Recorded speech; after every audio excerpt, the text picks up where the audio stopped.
Jaz sem se prvič navdušil nad Amnesty International, ko sem videl knjigo The Tears of Orphans, ki je najbolj pogumno in prva od vseh zahodnih organizacij spregovorila o iztrebljanju nubov.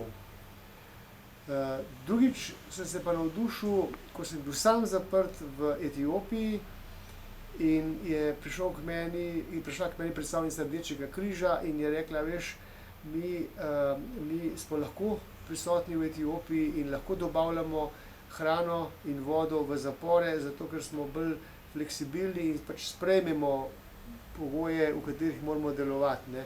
Ampak Amnesty International je pa ves s tabo zaprt, ne. In resnično, leta 2003 sem našel v mojem zaporu v Addis Ababi 3 člane Amnesty International, ki so do takrat funkcionirali, pa jih je takratna tigrajska vlada potem se pospravila z mano v let. No, in tako sem jaz dobil spoštovanje do organizacije Amnesty International in zato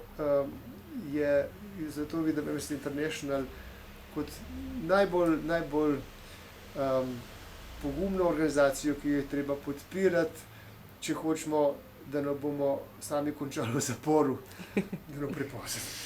Najlepša hvala.